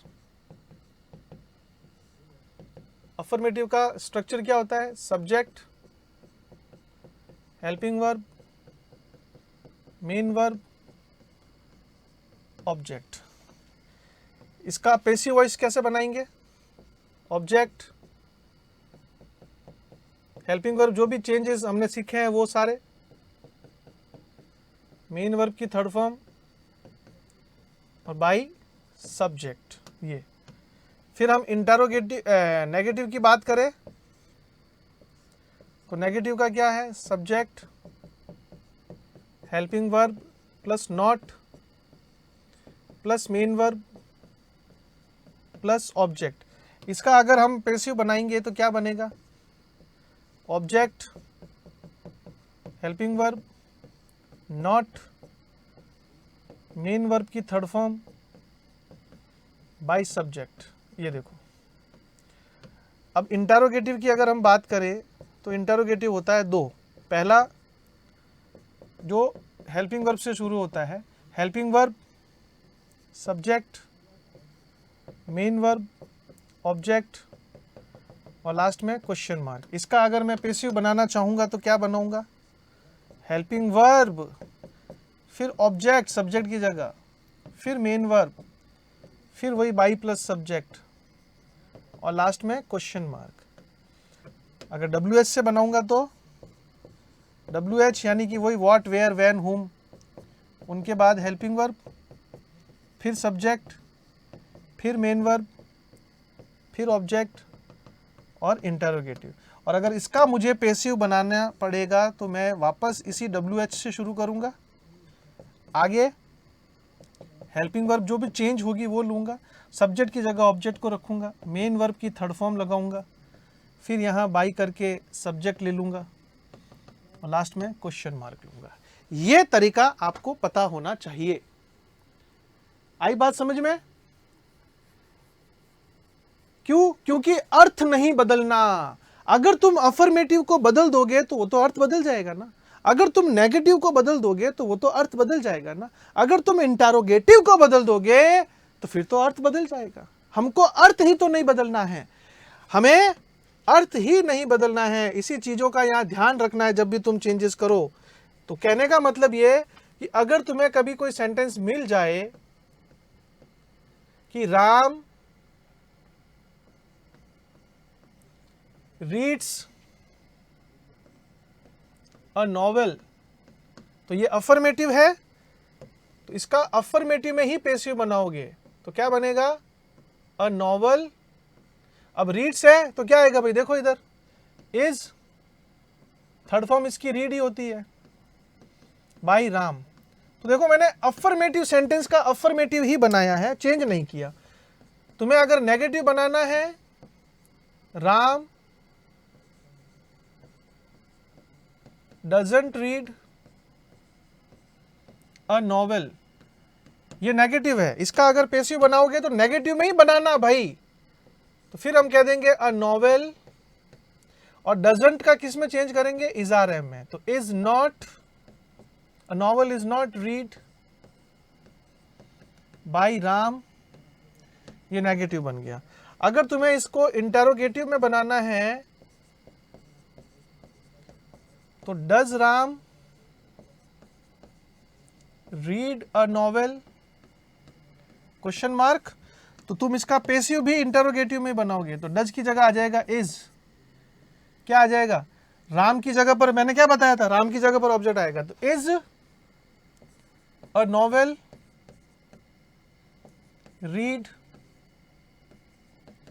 बाई राम, ये बन गया। और अगर तुम्हें इसका WH बनाना है, जैसे हु से बना दो, तो who does read a novel, who does read a novel, इसका हम कैसे बनाएंगे? जैसे तो व्हाट से बनाते हैं, चलो हु का मैं आपको एक अलग बताऊंगा, इसका एक अलग प्रोसेस है। तो हमने जैसे बना दिया व्हाट डज राम रीड, इसका मैं पैसिव बनाऊंगा तो कैसे बनाऊंगा? इंटरोगेटिव का इंटरोगेटिव, व्हाट का व्हाट से ही बनाऊंगा, बस डज की जगह हो जाएगा इज, राम की जगह हो जाएगा नॉवल। लेकिन क्योंकि व्हाट आएगा तो नॉवल नहीं आएगा ना, तो बस ये हट जाएगा, what is read by Ram, ये बन गया। देखो बस एक चीज का ध्यान रखना आपको, वो ये है कि हु को हमेशा बाई हुम में बदला जाता है। किसको? Who co. अगर यहां व्हाट में हु आता है ना, तो उसको फिर तुम्हें बाई हुम से बदलना है, वो पीछे नहीं जाएगा, फिर वो आगे ही बनेगा, बाई हुम से बनेगा वो। तो ये पैसिव वॉइस बनाते समय तुम्हें ये थोड़ा ध्यान रखना है कि अगर हमें हु से बनाना पड़े तो फिर हम बाई हुम से बनाएंगे। तो ये सारी सेंटेंस के साथ साथ में, यानी कि तुम्हें प्रोनाउन के साथ साथ, टेंस के साथ साथ तुम्हें यह भी ध्यान रखना पड़ेगा कि कौन से स्ट्रक्चर को किस स्ट्रक्चर के साथ बनाना है। एग्जामिनर कई बार ऑप्शन में स्ट्रक्चर को लेकर के फेरबदल दे देता है, तो तुम्हें कंफर्म स्ट्रक्चर के बेस पर ही कंफर्म सेंटेंस बनाना है। इस बात का तुमको ध्यान रखना है, इल्म रखना है इस चीज का, भूलना मत भाई। जैसे मैं तुम्हें एक एग्जांपल बता दूं इसका, जैसे who called you, who called you yesterday, who called you yesterday. तो अब यहां देखोगे ना, तो हु कॉल्ड यू, यू यहां ऑब्जेक्ट है, ऑब्जेक्टिव है ये, ठीक है ना। अब तुम्हारे दिमाग में अगर ये सवाल है कि क्या ऑब्जेक्ट प्रोनाउन भी हो सकता है क्या, तो मैंने क्या कहा, सेंटेंस में ऑब्जेक्ट हमेशा दो तरह से निकलता है, एक तो व्हाट और एक हुम, ठीक है ना। व्हाट का आंसर कोई ना कोई नाउन होगा और हुम का आंसर हमेशा कोई ना कोई प्रोनाउन होगा, ध्यान रखना। ज्यादातर क्या आएगा, प्रोनाउन आएगा। तो यहां पर यू प्रोनाउन है। हु कॉल्ड, किसने तुम्हें कॉल किया, तो किसे, तुम्हें, तो ये क्या है, हुम, तो ऑब्जेक्ट है ये। अब इसको अगर मैं बदलूंगा ना, तो कैसे बदलूंगा भाई, इसको मैं बदलूंगा बाई हुम से, ये देखो, बस यही चेंज करना है, बाई हुम। उसके बाद में हेल्पिंग वर्ब आएगी, तो कॉल्ड को हम किस में बदलते हैं, वॉज में, सेकंड फॉर्म है। तो सेकंड फॉर्म का चेंज किस में बताया था मैंने, टेंस में, ये देखा वॉज वर्ब में। तो यहां मैंने कर दिया बाय हुम वॉज, फिर थर्ड फॉर्म कॉल्ड यू, है ना, by whom was you called, sorry object पहले आएगा ना, ये ऑब्जेक्ट है अपना, कॉल्ड यस्टरडे, पीछे क्वेश्चन मार्क। आई बात समझ में। तो अब तुम्हें घर पर यह बताना है कि who is writing this story, इसका पैसिव वॉइस कैसे बनाओगे तुम, बताना मुझे। और ये तुम्हें कमेंट बॉक्स के अंदर बताना है कि who is writing this story का पैसिव कैसे बनेगा। मैं बनाऊं, चलो मैं बनाता हूं, फिर अगला वाला तुमको बनाना है, तुम, हाँ कसम है तुमको। तो वही by whom is this story, being लगाना पड़ेगा ना, बीइंग यहां आएगा, और राइटिंग का होगा रिटन थर्ड फॉर्म, पीछे क्वेश्चन मार्क, ये बन गया। अच्छा एक चीज का और ध्यान रखना तुम, कि बी, बीइंग और बीन, ये तीनों जो है हमेशा मेन वर्ब के जस्ट पहले ही यूज की जाती है। इनको तुम्हें हमेशा मेन वर्ब के पहले लगानी है। इनके और मेन वर्ब के बीच में कभी कोई नहीं आएगा, इनको मेन वर्ब से अलग नहीं किया जा सकता। यह बात तुमको याद रखनी पड़ेगी भाई। अगर तुमने इनको अलग करने की कोशिश करी तो फिर सेंटेंस गलत है, एरर है वो, एक तरह का सीधा सीधा एरर है वो। तो एरर वाले क्वेश्चन में इस वाले पार्ट से कई क्वेश्चन पूछे जाते हैं जो तुमको ध्यान रखना है आगे भी। तो क्या ध्यान रखना कि बी, बीइंग और बीन हमेशा वर्ब की फॉर्म के पहले आते हैं। जैसे ये बीइंग है तो देखो ये यहां नहीं आया, इस बीइंग यहां नहीं आया, ये यहां रिटन के जस्ट पहले आया, देखो। तो अब तुम्हें मुझे बताना है कि who invited him for party.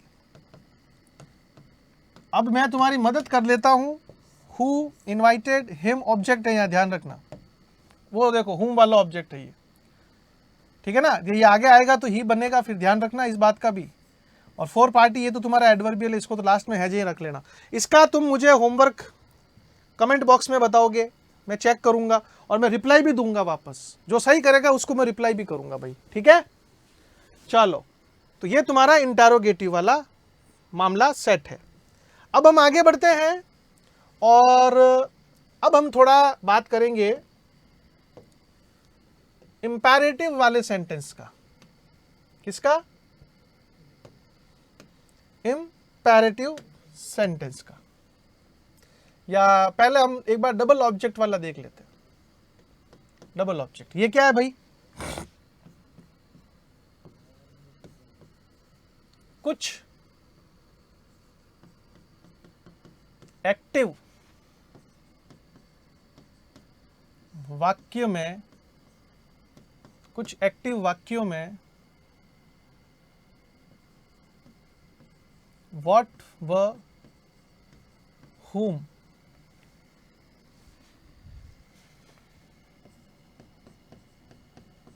दोनों के रूप में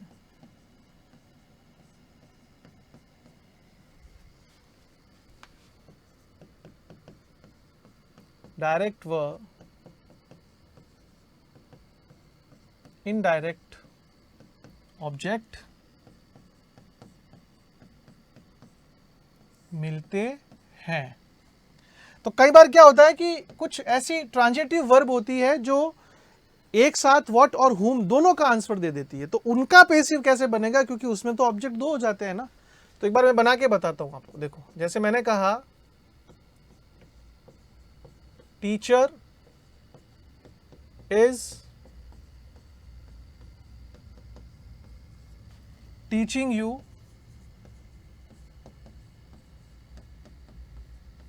इंग्लिश। अब तुम ध्यान से देखना, क्योंकि मैंने तुम्हें क्या सिखाया यहां, मैंने तुम्हें सिखाया कि ऑब्जेक्ट दो तरह से बनता है, एक तो बनता है व्हाट से और एक बनता है whom से, ठीक है ना। व्हाट का आंसर जो होता है वो हमेशा डायरेक्ट ऑब्जेक्ट होगा, उसको डायरेक्ट ऑब्जेक्ट कहेंगे जिसमें कोई ना कोई नाउन आएगी, और whom का आंसर हमेशा इनडायरेक्ट ऑब्जेक्ट कहलाता है जिसमें प्रोनाउन होता है ज्यादातर। क्या होता है? प्रोनाउन। तो अब ध्यान देना, टीचर इज टीचिंग, टीचर पढ़ा रहा है क्या, तो ये देखो ये क्या का आंसर है, यानी कि व्हाट का आंसर है। ये क्या मतलब व्हाट, तो ये तुम्हारा डायरेक्ट ऑब्जेक्ट है। और किसे, उसे, तो ये किसे का आंसर है, किसे मतलब whom, तो ये तुम्हारा इनडायरेक्ट ऑब्जेक्ट है। अब तुम्हारे ऑब्जेक्ट दो दो हो गए, डायरेक्ट भी हो गया, इनडायरेक्ट भी हो गया। अब तुम कैसे बनाओगे इसका पैसिव वॉइस? तो तुम चाहो तो तुम दोनों से बना सकते हो, दोनों से बना सकते हो। जैसे हम पहले यू से बनाते हैं इसका, यू भी तो इनडायरेक्ट ऑब्जेक्ट है ना, तो पहले मैं इनडायरेक्ट से बना देता हूं यू, और इस टीचिंग का हम क्या करेंगे, आर लगेगा इसके साथ, यू आर। मैंने क्या कहा, पैसिव वॉइस में हेल्पिंग वर्ब हमेशा ऑब्जेक्ट के हिसाब से लगती है। तो यू आर बीइंग टॉट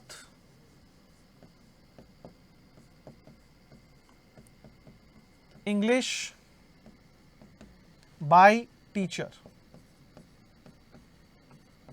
ये तो ये तुमने बना दिया यू से। और अगर तुम चाहो तो इसको इंग्लिश से भी बना सकते हो। कैसे? इंग्लिश, अब इंग्लिश सिंगुलर है तो फिर आर का हो जाएगा is being,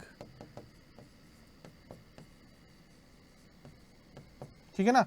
English is being taught to you by teacher, ये देखो। तो यहां दोनों से बन रहे हैं ऑब्जेक्ट, हमारे दोनों से पैसिव बन रहा है, यू से बनेगा और इंग्लिश से भी बनेगा। लेकिन जो अंतर है वो क्या है कि दोनों में देखो हेल्पिंग वर्ब चेंज नहीं हो रही है, सेम वही तरीका अपनाया जा रहा है सब में, बस जैसी ऑब्जेक्ट है उसके हिसाब से हेल्पिंग वर्ब आएगी। अब यू के साथ तो इज नहीं लगा सकते हो ना, या इंग्लिश के साथ तो आर नहीं लगा सकते हो ना। तो जैसी हेल्पिंग वर्ब है ना, उस हिसाब, जैसा सब्जेक्ट है उस हिसाब से हेल्पिंग वर्ब आ रही है, लेकिन तरीका सेम आ रहा है, हेल्पिंग वर्ब का तरीका सेम है। ये देखो, तुम एक एग्जांपल और करते हैं अपन। जैसे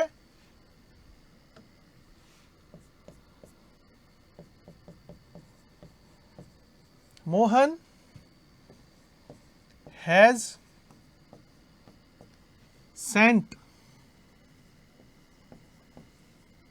सम बुक्स, मोहन कुछ किताबें भेज चुका है। मोहन सेंट मी, ऐसा, Mohan sent me, has sent me some books. ये देखो ये दो ऑब्जेक्ट बन गए तुम्हारे। कैसे? तो मोहन भेज चुका है, एक तो क्या, तो ये क्या का आंसर हो गया सम बुक्स, और किसे, कि भाई मुझे, तो ये हो गया तुम्हारा इनडायरेक्ट ऑब्जेक्ट, ये हो गया डायरेक्ट ऑब्जेक्ट।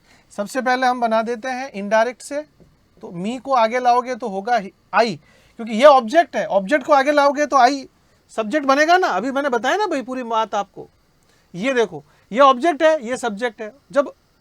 जब सब्जेक्ट को ऑब्जेक्ट बनाते हो तो ऑब्जेक्ट को भी तो सब्जेक्ट बनाना पड़ेगा, नहीं तो फिर मामला बैठेगा कैसे।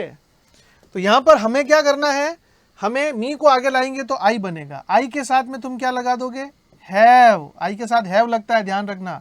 आई हैव और been sent some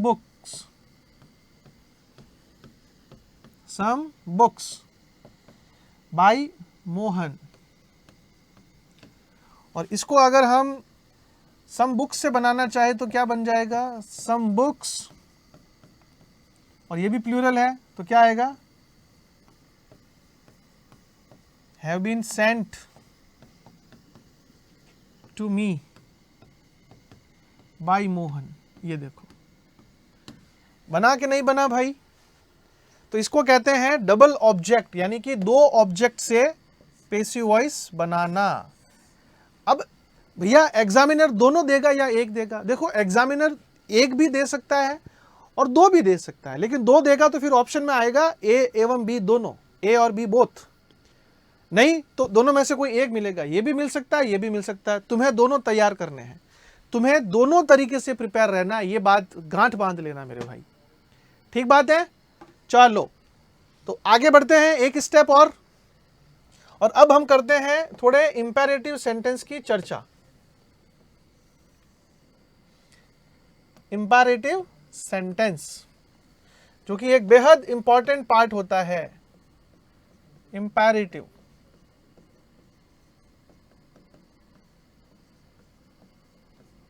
imperative sentence. अब भाई इंपेरेटिव होते हैं दो तरह के, ध्यान रखना, दो तरह के इंपेरेटिव होंगे। पहला विथ ऑब्जेक्ट और दूसरा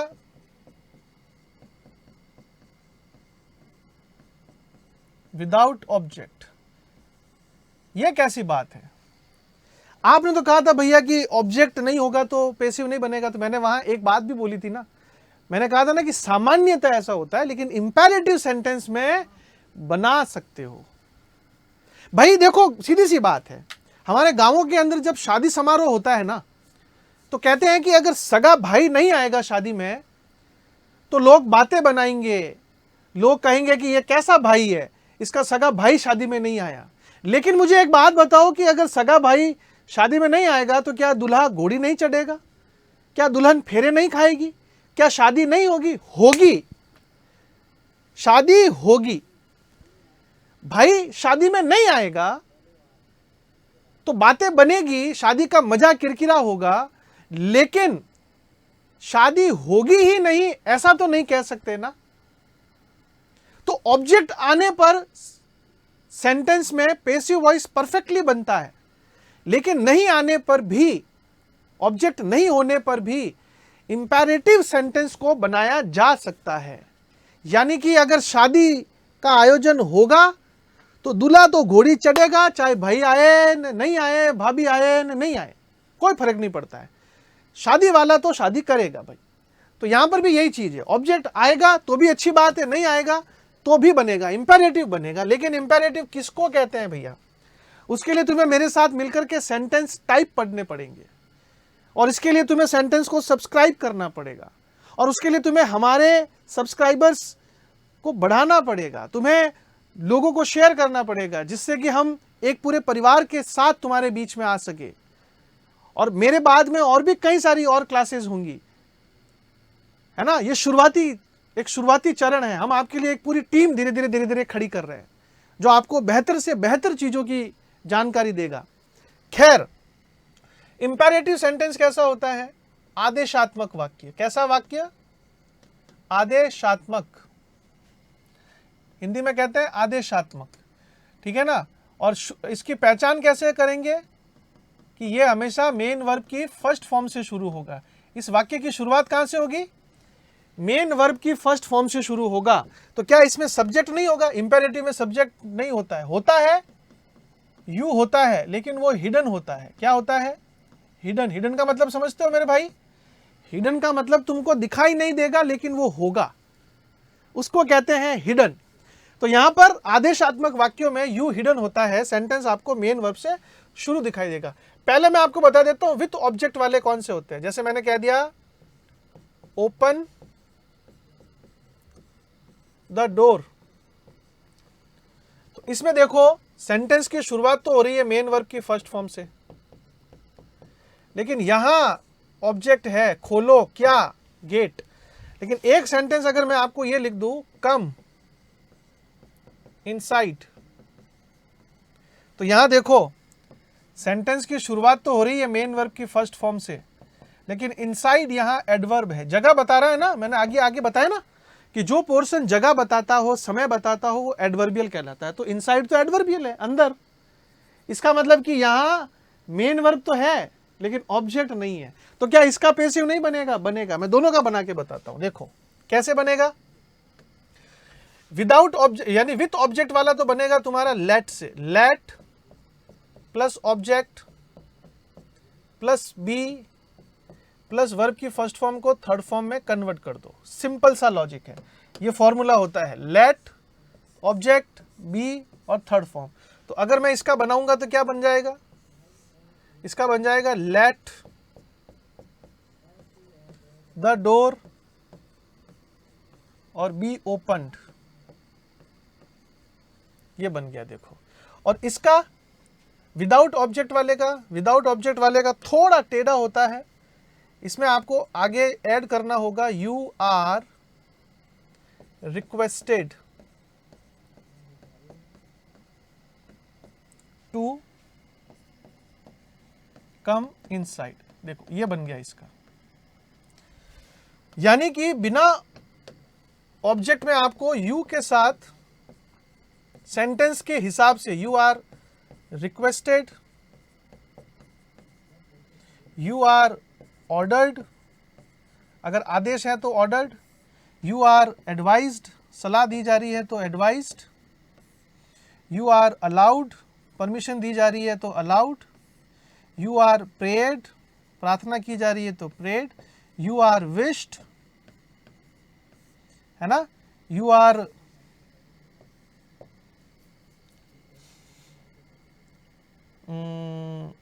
कमांडेड, ये। और इनके तुरंत बाद हमेशा वर्ब की फर्स्ट फॉर्म से सेंटेंस को कंटिन्यू कनेक्ट कर दो, जैसा कि हमने यहां ऊपर किया है। देखो तो ये है विथ ऑब्जेक्ट, वो है विदाउट ऑब्जेक्ट। बताओ समझ में आया कि नहीं आया आपको? पक्का कि नहीं? Give me answer. तुम्हें ये बात समझ में आई कि नहीं आई? आ गई मेरे भाई? तो ये है तुम्हारे एक्टिव पैसिव से रिलेटेड वो तमाम जानकारियां जो तुम्हें एक शुरुआती चरण में होनी जरूरी है। लेकिन कहते हैं कि कॉम्पिटिटिव का जो ये महासागर है वो इतना छोटा भी नहीं है कि इतनी चीज़ों को पढ़ने से तुम्हें सब कुछ मिल जाएगा। ऐसा तो मैं नहीं कहूँगा कि इसमें कुछ नहीं मिलेगा, इससे तुम अपने लेवल को कॉम्पिटिटिव लेवल तक लाकर खड़ा कर सकते हो। तुम्हें चीज़ों को समझने में बड़ी मदद मिलेगी इस क्लास से। लेकिन कहते हैं कि कंपटीशन के इस महासागर में सफलता उसे मिलती है जो पानी की महत्वता को समझकर तह तक जाएगा, क्योंकि मोती तो गोताखोर को ही मिलते हैं, तैराक को नहीं। तो मेरे साथ अगर गोताखोर बनना चाहते हैं, मेरी पूरी टीम के साथ गोताखोर बनकर के अपनी सफलता के मोती को चुनना चाहते हैं, तो मेरे भाइयों मेरी बहनों प्लीज़ इस चैनल को सपोर्ट करो, सब्सक्राइब करो, अपने दोस्तों के साथ शेयर करो, अपना एक परिवार बनाओ। और मैं फिर कहता हूँ कि जब इतनों पर विश्वास किया तो एक बार हम पर भी विश्वास करके देखिए और देखिए कि हम आपके इस विश्वास को कितनी हद तक कारगर साबित करेंगे। तो दोबारा मुलाकात करेंगे एक नए कॉन्सेप्ट के साथ। 1 घंटे में एक नई चीज़ मैं आपके साथ में साझा करूंगा। लेकिन उसके पहले मैंने जो क्वेश्चंस आपको करवाए हैं, जो होमवर्क के लिए कहे हैं, प्लीज़ मेरी आपसे ये रिक्वेस्ट रहेगी कि मैं ये देखना चाहूँगा कि मेरे इस वीडियो को आप लोग कितना सीरियसली लेते हैं। क्या आप इस वीडियो को पूरा देखते भी है कि नहीं देखते हैं, मैं ये देखना चाहूँगा। क्योंकि जो पूरा देखेगा वही बीच बीच में दिए गए उन होमवर्क्स को कंप्लीट करके कमेंट बॉक्स में अपने आईडी या अपने नाम के साथ में उन आंसर को दीजिएगा, ताकि हम आपसे पर्सनल भी चर्चा कर सके। तो thank you so much, have a nice day. जय हिंद, जय भारत, जय जय राजस्थान।